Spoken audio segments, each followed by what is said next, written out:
Colours ಕನ್ನಡದಲ್ಲಿ ಪ್ರಸಾರವಾಗ್ತಾ ಇರುವ ಭಾಗ್ಯಲಕ್ಷ್ಮಿ ಧಾರಾವಾಹಿಯಲ್ಲಿ ಭಾಗ್ಯಗೆ ದಿನದಿಂದ ದಿನಕ್ಕೆ ಶತ್ರುಗಳು ಸಂಖ್ಯೆ ಹೆಚ್ಚಾಗ್ತಾನೆ ಇದೆ. ಒಬ್ಬರ ಹಿಂದೆ ಒಬ್ಬರಂತೆ ತೊಂದರೆ ಕೊಡ್ತಾನೆ ಇದ್ದಾರೆ. ಅದರಲ್ಲೂ ಭಾಗ್ಯ ಈಗ ತೊಟ್ಟಿಲು ಚಾರಿಟೇಬಲ್ ಟ್ರಸ್ಟ್ ಎಂಡಿ ಆಗಿ ಅಧಿಕಾರ ಸ್ವೀಕರಿಸಿದ ಬಳಿಕ ಶತ್ರುಗಳ ಸಂಖ್ಯೆ ಮತ್ತಷ್ಟು ಜಾಸ್ತಿ ಆಗಿದೆ. ತಾಂಡವ್ ಭಾಗ್ಯ ಒಂದೇ ಆಫೀಸ್ನಲ್ಲಿ ಕೆಲಸ ಮಾಡ್ತಾ ಇರೋದನ್ನು ಸಹಿಸಲಾಗದ ಶ್ರೇಷ್ಠ ಭಾಗ್ಯ ವಿರುದ್ಧ ಸೇಡು ತೀರಿಸಿಕೊಳ್ಳೋದಕ್ಕೆ ಹಾಗೂ ಅವಳು ಆ ಕಂಪನಿಯಿಂದ ಹೊರಹಾಕಬೇಕು ಅಂತ ಪಣ ತೊಟ್ಟಿದ್ದಾಳೆ. ಇದಕ್ಕಾಗಿ ಶ್ರೇಷ್ಠ ಯಾವುದೇ ಲೆವೆಲ್ಗೆ ಇಳಿಯೋದಕ್ಕೂ ತಯಾರಾಗಿದ್ದಾಳೆ. ಭಾಗ್ಯ ನೆಮ್ಮದಿ ಹಾಳು ಮಾಡಲು ಶ್ರೇಷ್ಠ ಮೊದಲ ಅಸ್ತ್ರವಾಗಿ ತನ್ವಿಯನ್ನು ಬಳಸಿಕೊಂಡಿದ್ದಾಳೆ. ಕೆಲ ದಿನಗಳ ಹಿಂದೆ ಭಾಗ್ಯ ಮಗಳು ತನ್ವಿ ಕ್ಲಾಸ್ಗೆ ಬಂಕ್ ಹಾಕಿದ ಕಾರಣ ಕಾಲೇಜ್ನಿಂದ ಸಸ್ಪೆಂಡ್ ಆಗಿದ್ದು, ಪೇರೆಂಟ್ಸ್ ಬರೋ ತನಕ ಕಾಲೇಜಿಗೆ ಬರಬಾರದು ಅಂತ ಪ್ರಿನ್ಸಿಪಲ್ ಹೇಳಿದ್ರು. ಹೀಗಾಗಿ ತನ್ವಿ ಈ ವಿಚಾರವನ್ನು ಅಮ್ಮನ ಬಳಿ ಹೇಳದೆ ತಂದೆ ತಾಂಡವ್ನನ್ನ ಕರೆದುಕೊಂಡು ಹೋಗಿದ್ದಾಳೆ. ಆರಂಭದಲ್ಲಿ ಆತ ಕೂಡ ಒಪ್ಪದಿದ್ದಾಗ ಬಳಿಕ ಶ್ರೇಷ್ಠ ಮನವೊಲಿಸಿ ತಾಂಡವ್, ಶ್ರೇಷ್ಠ, ತನ್ವಿ ಮೂವರು ಕಾಲೇಜಿಗೆ ಹೋಗಿ ಎಲ್ಲ ಸರಿ ಮಾಡಿದ್ರು. ಆದ್ರೆ ಈ ಯಾವುದೇ ವಿಚಾರ ಭಾಗ್ಯಗೆ ತಿಳಿದಿರೋದಿಲ್ಲ.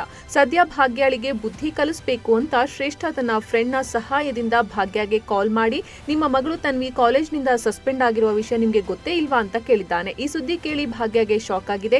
ಮನೆಗೆ ಬಂದವಳೆ ತನ್ವಿಯನ್ನ ಕರೆದು, ನೀನು ಕಾಲೇಜ್ನಿಂದ ಸಸ್ಪೆಂಡ್ ಆಗಿದ್ಯಾ, ನಮಗೆ ಈ ವಿಷಯ ಹೇಳಲೇ ಇಲ್ವಲ್ಲ, ನಿನ್ನೆ ಎಲ್ಲ ಕಾಲೇಜಿಗೆ ಹೋಗ್ತಾ ಇದೆಯಾ ಅಂತ ಹೇಳಿ ಎಲ್ಲಿ ಹೋಗ್ತಾ ಇದೆ, ನಾಳೆ ನಾನು ಬರ್ತೇನೆ, ಕಾಲೇಜಿಗೆ ಹೋಗಿ ಮಾತನಾಡೋಣ ಅಂತ ಹೇಳಿದ್ದಾಳೆ. ಆಗ ತನ್ವಿ ತನ್ನ ತಪ್ಪನ್ನು ಒಪ್ಪಿಕೊಂಡಿದ್ದಾಳೆ.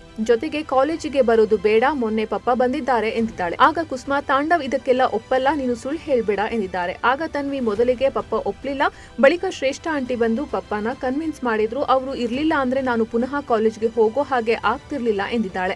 ಇದು ಭಾಗ್ಯಗೆ ಸಿಟ್ಟು ತರಿಸಿದೆ. ಹಿಂದು ಮುಂದು ನೋಡದೆ ತನ್ವಿಯ ಕೆನ್ನೆಗೆ ಬಾರಿಸಿದ್ದಾಳೆ. ಇದಾದ ಬಳಿಕ ಶ್ರೇಷ್ಠ ತನ್ನ ಎರಡನೇ ಪ್ಲಾನ್ಗೆ ಮುಂದಾಗಿದ್ದಾಳೆ. ಭಾಗ್ಯಳನ್ನು ಹೇಗಾದ್ರೂ ಮಾಡಿ ಆ ಆಫೀಸ್ನಿಂದ ಹೊರ ಹಾಕಬೇಕು ಅಂತ ಮೊದಲಿಗೆ ಕನ್ನಿಕಾಗೆ ಕಾಲ್ ಮಾಡಿದ್ದಾಳೆ. ನೀನು ಫಾರಿನ್ ಟ್ರಿಪ್ ನಲ್ಲಿ ಇದೆಯಾ ಕನ್ನಿಕಾ? ಅಲ್ಲ, ಭಾಗ್ಯ ಆಫೀಸ್ನ ಎಂಡಿ ಆಗೋವಾಗ ನೀನೇನು ಚಪ್ಪಾಳೆ ತರ್ತಾ ಇದೆಯಾ, ಏನು ಮಾಡಿಲ್ವಾ ಅಂತ ಕೇಳಿದ್ದಾಳೆ. ಬಳಿಕ ನಾಳೆ ಮೀಟ್ ಮಾಡೋಣ, ಒಂದು ಪ್ಲಾನ್ ಇದೆ ಅಂತ ಶ್ರೇಷ್ಠ ಹೇಳಿದ್ದಾಳೆ. ಸರಿ ಅಂದ ಕನ್ನಿಕಾ. ಮರುದಿನ ಇಬ್ಬರು ಒಂದು ಕೆಫೆಯಲ್ಲಿ ಭೇಟಿಯಾಗಿದ್ದಾರೆ. ಇಲ್ಲಿ ಇವರಿಬ್ಬರು ಭಾಗ್ಯಳ ವಿರುದ್ಧ ದೊಡ್ಡ ಸಂಚು ರೂಪಿಸಿದ್ದಾರೆ. ಕನ್ನಿಕಾ ಬಳಿ ಶ್ರೇಷ್ಠ, ನನಗೆ ಕೆಲಸ ಬೇಕು, ಆ ಭಾಗ್ಯ ಕೆಲಸ ಮಾಡೋ ಜಾಗದಲ್ಲಿ ನಮ್ಮವರು ಯಾರಾದ್ರೂ ಇರ್ಬೇಕು ಅಂತ ಹೇಳಿದ್ದಾಳೆ. ಅದಕ್ಕೆ ಕನ್ನಿಕಾ, ಈಗಾಗಲೇ ಇದ್ದಾರೆ, ನಮ್ಮ ಕಂಟ್ರೋಲ್ ನಲ್ಲಿ ಇರುವವರೇ 3-4 ಜನ ಇದ್ದಾರೆ, ಅಷ್ಟು ದಿನ ಇದ್ರೂ ಆ ಭಾಗ್ಯ ಆಫೀಸ್ಗೆ ಜಾಯಿನ್ ಆಗೋದನ್ನ ತಡೆಯೋಕೆ ಆಗಿಲ್ಲ ಅಂತ ಶ್ರೇಷ್ಠ ಹೇಳಿದ್ದಾಳೆ. ಅಲ್ಲದೆ ನಾನು ಆ ಆಫೀಸ್ ಒಳಗೆ ಹೋಗ್ಬೇಕು, ಭಾಗ್ಯನ ಕೈ ಕೆಳಗಿನ ಕೆಲಸ ಆದ್ರೂ ಪರವಾಗಿಲ್ಲ ಎಂದಿದ್ದಾಳೆ. ಅದಕ್ಕೆ ಕನ್ನಿಕಾ, ಸರಿ ನಾನು ಅರೇಂಜ್ ಮಾಡ್ತೀನಿ ಅಂತ ಹೇಳಿದ್ದಾಳೆ. ಅತ್ತ ಭಾಗ್ಯ ಕೆಲಸ ಮಾಡುವ ಆಫೀಸ್ ನಲ್ಲಿ ಫಿನಾನ್ಸ್ ಡಿಪಾರ್ಟ್ಮೆಂಟ್ ನಲ್ಲಿ ಒಂದು ಪೋಸ್ಟ್ ಖಾಲಿ ಇರುತ್ತೆ. ಆದೇಶ್ವರ್ ಭಾಗ್ಯ ಬಳಿ ಬಂದು ಈ ವಿಚಾರ ಹೇಳಿದ್ದಾನೆ. ಅಲ್ಲದೆ ಕನ್ನಿಕಾಳ ಪರಿಚಯದವರು ಎಂದಿದ್ದಾನೆ. ಅದಕ್ಕೆ ಭಾಗ್ಯ, ಕನ್ನಿಕಾ ರೆಫರ್ ಮಾಡಿದವರು ಎಂದಾದ್ರೆ ಡೈರೆಕ್ಟ್ ತಗೋಬಹುದು ಎಂದಿದ್ದಾಳೆ. ಸದ್ಯ ಈ ಹುದ್ದೆಗೆ ಆಯ್ಕೆ ಆಗಿರೋದು ಶ್ರೇಷ್ಠ. ಶ್ರೇಷ್ಠಳನ್ನ ನೋಡಿ ಭಾಗ್ಯ ಯಾವ ರೀತಿ ರಿಯಾಕ್ಟ್ ಆಗ್ತಾಳೆ, ಭಾಗ್ಯ ಕೆಲಸವೇ ಬಿಡ್ತಾಳಾ ಅನ್ನೋದೆಲ್ಲ ಮುಂದಿನ ಸಂಚಿಕೆಯಲ್ಲಿ ನೋಡ್ಬೇಕಿದೆ. ಇಂಟ್ರೆಸ್ಟಿಂಗ್ ಮತ್ತು ಇನ್ಫಾರ್ಮೇಟಿವ್ ವಿಡಿಯೋಗಳನ್ನ ಮಿಸ್ ಮಾಡ್ಕೋಬೇಡಿ. ಈಗಲೇ ಸಬ್ಸ್ಕ್ರೈಬ್ ಮಾಡಿ.